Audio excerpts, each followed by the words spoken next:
What's up, beautiful people? Welcome to the channel. If you like what you see here, go ahead and hit that like button as well as that bell icon so you can get notified for more dope content I'm putting out.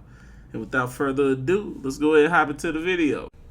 What's up, guys? It's the Honorable Senpai. I know it's been a while, man. It's been a while since we've had a little, video like this. Or one period, for that matter. But that's besides the point. So, as you can tell from the title, we're going to be talking about a little manga called Solo Leveling. Now, Solo Leveling is like one of my hidden gems for an otherwise horrible year in 2020, But nonetheless, it's like one of my hidden gems of the year. I did not know anything about this manga going into it, but I saw like one video on YouTube from a YouTuber I follow, and he was talking about Solo Leveling. He was like, this is like his first dive into it. And I didn't even watch the video. I just saw the artwork and I was like, this is kind of cool.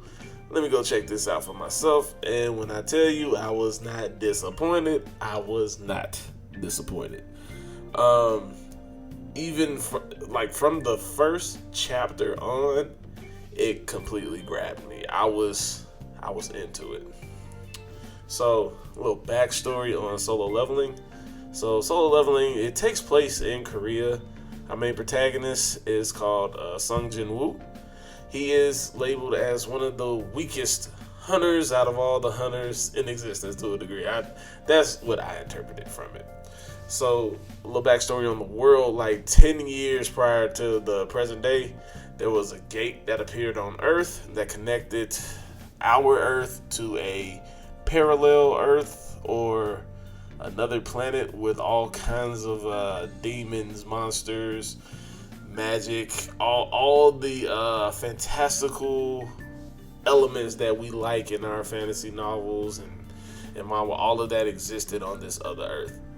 And when these gates opened up, humans here started to experience, different changes in themselves, such as increased strength, stamina, speed, even some getting magical abilities and being able to fight off some of these monsters from the other world.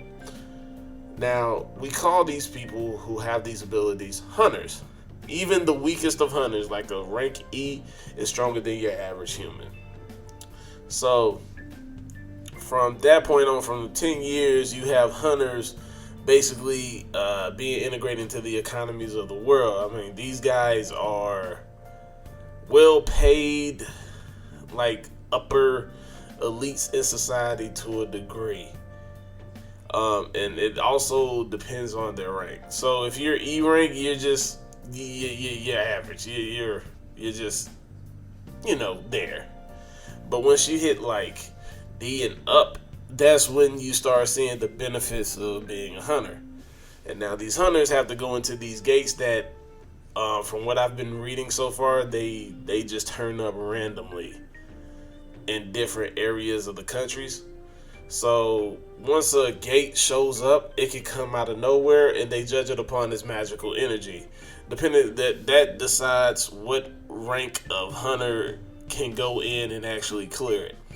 So usually you have gates pop up in some of the most inconspicuous areas. Sometimes they can happen like in mid-traffic, and then the government would shut that area down and they would call one of the guilds in place to send an attack force in to actually clear the dungeon.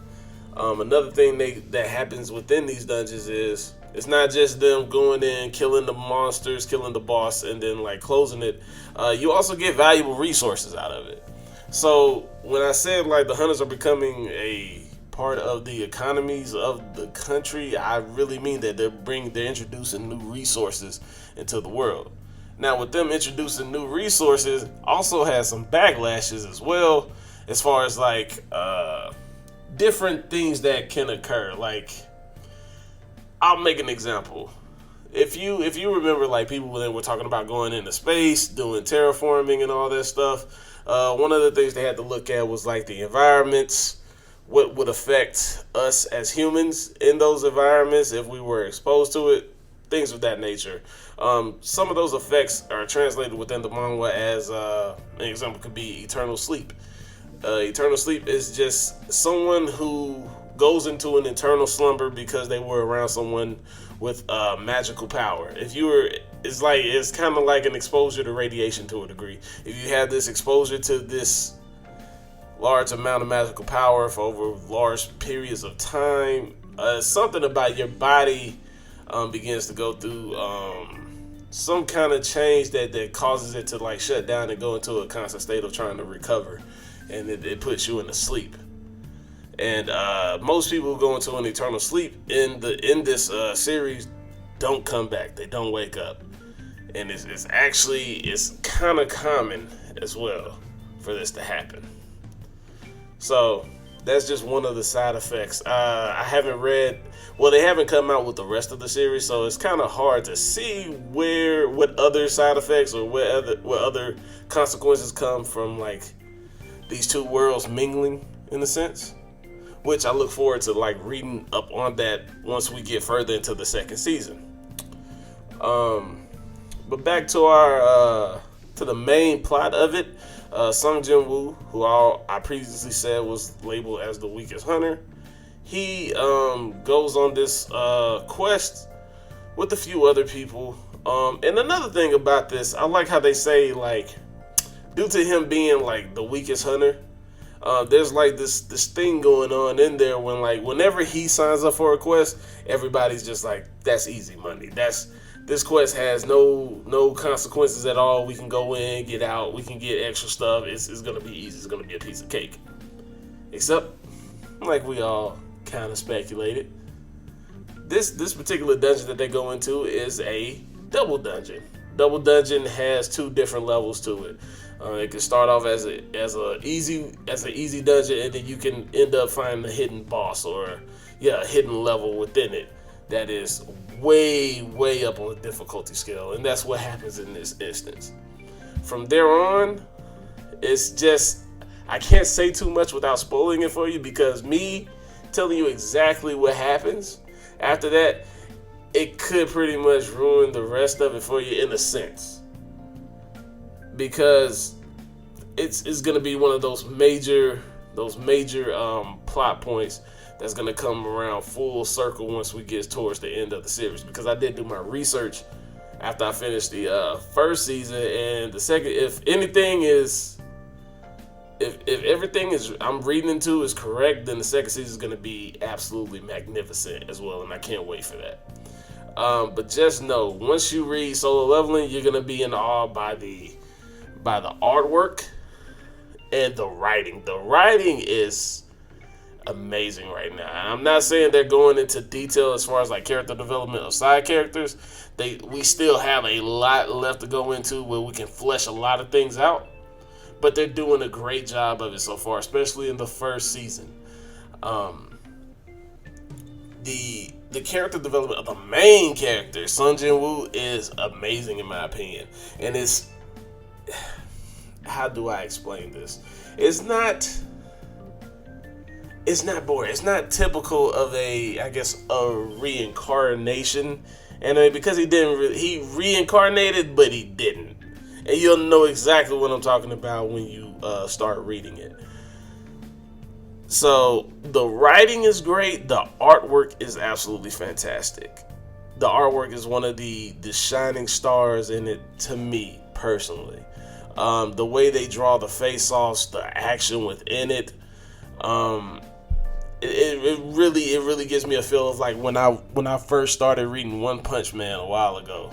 It was like a few years ago when I started reading One Punch Man. I was just in awe of how they not only do the action but the artwork within it. So I put this artwork on a high tier right now. As far as recommendations, I do recommend that you read Solo Leveling. You will get ensnared into it. You will try to finish this thing in a good 2 or 3 days. And I think the first season is only 110 chapters, so go ahead and give it a look. Season 2 is out right now. They're slowly putting chapters out. And there's also been rumors of them going the anime route as well. There's no more information on that. It's just It's kind of rumored right now.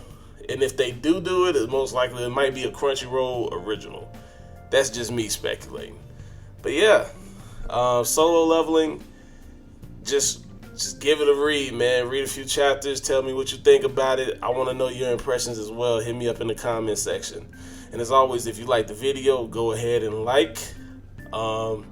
Subscribe to the channel if you really want to support your boy and be on the lookout for more videos like this. And that's it from me, guys. Peace. Yo, check it, another database. I'm sharecropping in this paper chase. Take a deep breath and clear my database. It's afternoon, I'm talking shit to my alarm clock. Cause I gotta face this world of capitalistic onslaught. Don't stop when I jump in the whip, trying to get it off. Beltline got me rushing like Baryshnikov, pushing 80 miles an hour to this call center. Trying to pick up a check, I only see 20% of